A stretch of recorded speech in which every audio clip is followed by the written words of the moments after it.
If you guys are looking for cheap and reliable coins to improve your FC25 Ultimate Team over the Halloween period, then please look no further than FIFAcoin.com. There's going to be loads of great discounts and promotions over Halloween, and don't forget to use my code Martin for that extra 5%. Link will be in the description. Hi guys, Martin88 here, and welcome back to another EFC 25 video. And today I've got some 4-2-3-1 tactics for you. A formation that has always been a real go-to in FIFA's FC across the years and in football just generally, right? It's a formation that I have used an awful lot. At the moment, I'm pretty set on the 4-2-2-2. And this isn't a million miles away from that, in fairness.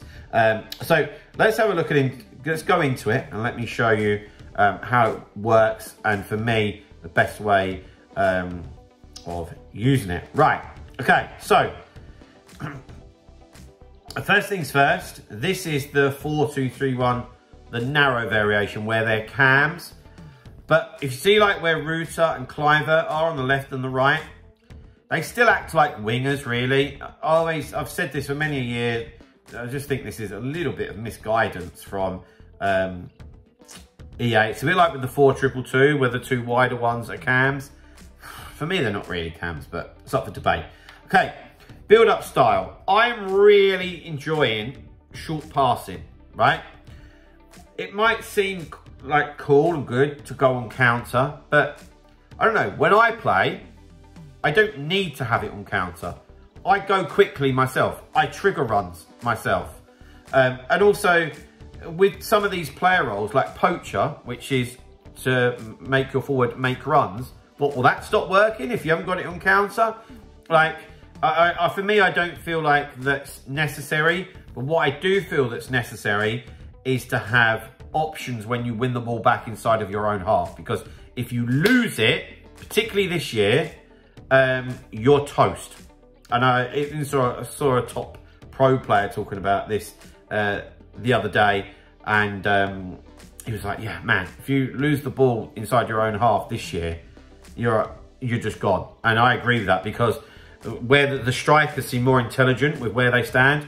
So I have it on short passing so that I win it. My two CDMs give really good options to let me just keep the ball and then move the ball up the pitch. That's far more important than just having everyone going.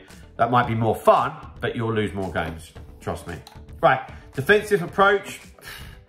95. I've played Div 1 games, high-end Div 2. Nobody I'm coming up against is doing anything other than that. And it's a bit of a slog. But if you're certainly in lower divisions than that, you need to be using this, in my opinion, because what we want to do is we want to suffocate your opponent, give them no time on the ball, try and win that ball back quickly, and then we can attack, okay? And with a formation like this as well, you're going to have lots of bodies and lots of players in the way. And like I just said, the word is suffocate your opponent. Right, into the player roles, and I'll tell you what some of these do. Guys, before we go into that, I did just want to remind you about my online coaching that I offer. I've had a reasonable amount of you get in touch, which has been great.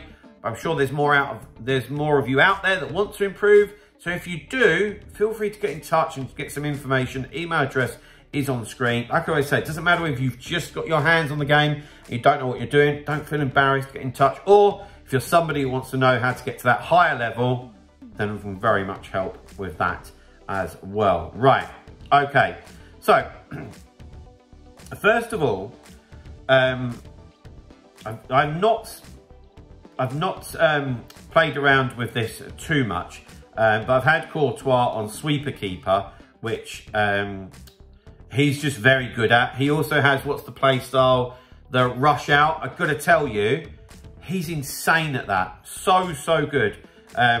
And it's a real asset. So having him on sweeper keeper is good. Right. In defence, we've got them on defender and defend. I don't want them doing anything other than just staying where they are. I certainly don't want to change from that at all. Right, onto the fullbacks. I have fullback balanced. I've said this a lot, but having them on defend, apologies, is just too defensive. far too defensive. We need a little bit of support. But anything more than that, and I feel like that pushes them out of division, out of position, and in higher divisions, for me, you're going to get caught out with that big time. Into the 2 CDMs, I absolutely swear by this. I'm sure there's other, you know, high-end players and YouTubers that might disagree, but I absolutely love Deep Line Playmaker and Roaming. What they do is they just get a little bit higher up the pitch, and so that when you're attacking, so when you do win the ball, they can help win it back. They're not miles out of position, but they're just high enough to help you out, which I really, really like, you know. Which I want both of these CDMs as well to be players that can win the ball back. I don't want a Modric as an example. Last year I would have done. But this year I want CDMs that can go and win the ball back for me. Right, into the forward positions. So the central cam, this is pretty familiar stuff. Playmaker and Roaming. I just want them in that hole and making things happen. Simple as that. And I don't want them coming back. So because I want more of an option, if I'm being honest, yeah. So I want to leave them slightly further up. We've got the 2 CDMs. We don't need them back as well. Right, onto the right-hand side and the left-hand side, we've got Playmaker and Balanced. And this is roles that I've used a lot this year, and I love it. And what tends to happen is that they are much more fluid. And you can see the green heat map, if you like with like Router, that actually one of the parts that's highlighted is the central bit. Now, when he'll go into there, if Cliver has got the ball out on the right-hand side, very wide, he'll come over, yeah? So you'd have like Router and Bellingham behind Solskjaer.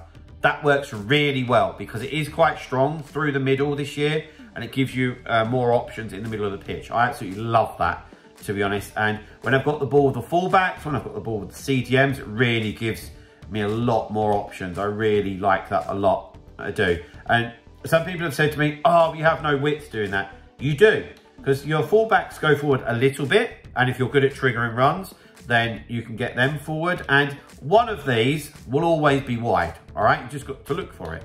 Then up front, I've got Solskjaer, who's been decent, to be fair. And I've got him on Poacher just because of the ++. If his ++ was on advanced forward, I would have had that. I don't want target forward and I don't want false 9. So yeah, Poacher or advanced forward, whatever you see fit. So guys, there we have it. Boom. There's the 4-2-3-1 tactics and player roles. Hit a like on the video if you've enjoyed it or it's helped you out. Subscribe to the channel if you haven't already, and I'll see you guys very, very soon. See you later, guys. Bye-bye.